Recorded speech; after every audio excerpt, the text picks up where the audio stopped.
Men, why do you often say you're fine even when you're not? Because if I tell you I'm not fine, it inexplicably somehow turns into me trying to comfort and reassure you. No, it's not because of you. No, I'm not mad that you thought this was all about you. Well, you shouldn't feel guilty. I'm sorry you're upset now. Of course I still love you. I'm sorry for upsetting you, honey. No, I promise I'm fine. Everything is perfect. Honestly, no one really listens. You get about 5 words in, and people decide where they think you're going with this. Then they talk about that thing instead of what you're talking about, no matter what you say. It's usually easier for me to work through and process things myself than put the effort into fighting to be understood. My entire life as a man, I've been taught 2 things. I need to be coming up with solutions to problems, and if I'm not useful, I'm useless. The moment I ask for help or show that I need help with a problem, rather than being the one helping with a problem, I am then regarded as the problem. When I am the problem, I'm not useful, see above. Doesn't take a genius to see that vicious cycle unfold into some serious mental issues. A lot of men say they're fine, even when they're not, because it's easier than opening up, especially in situations where they feel like they might be judged or don't want to seem vulnerable. It's often about avoiding conflict or being perceived as strong or in control. Society sometimes encourages men to bottle things up, which makes it harder to admit when they're struggling. It's a learned behavior, but more people are recognizing the importance of being honest about their emotions. If I answered the question truthfully, it would ruin your day. There is no one on this planet I have, can, or will open up to completely. I do that here because none of you can see me making all my coworkers laugh, being silly with the dog when I get home, or smiling at strangers passing by.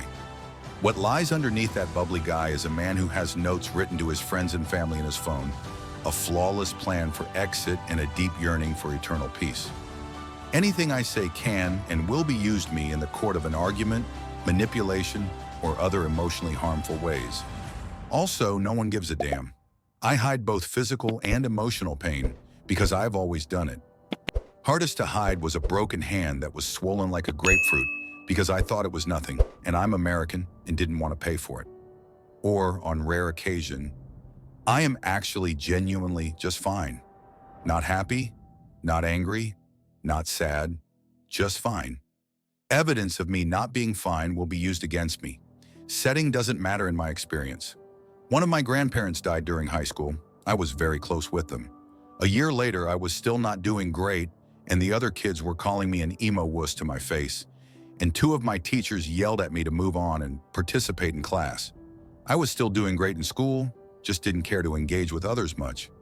In grad school for the health field, a close family member had a serious health condition, and I thought they were going to die, so I tried working remote.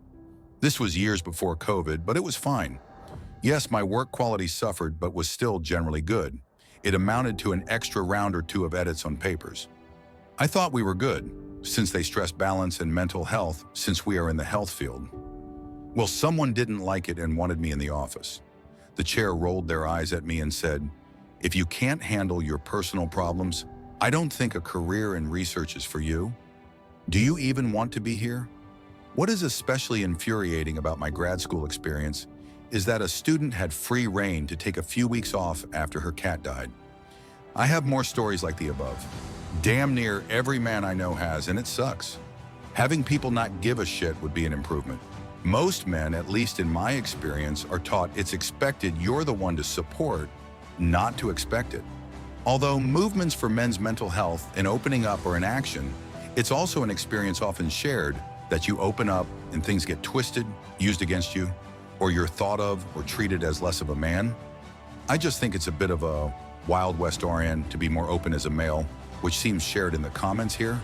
So for vast majority of guys, it's just safer to continue on, keeping it to yourself rather than change it and get hit for it.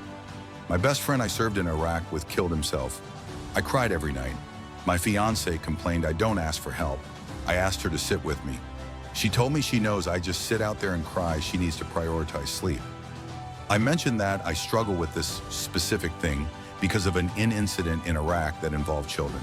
She responded, "They were kids on the opposite side, so why should it impact you?"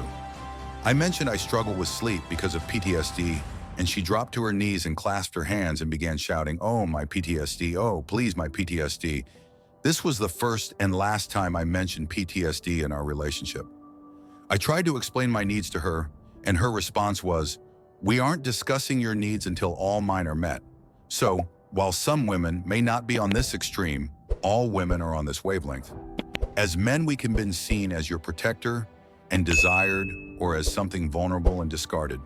We have to pick whether we want a relationship or a confidant. I have learned a woman can't be my confidant. Men need to confide in men and let women dance in their field of emotional immaturity and bliss. Dog, you should not be in a relationship with anybody that acts like that. Thinking that is normal is insane. You cannot just paint all women with broad strokes like that.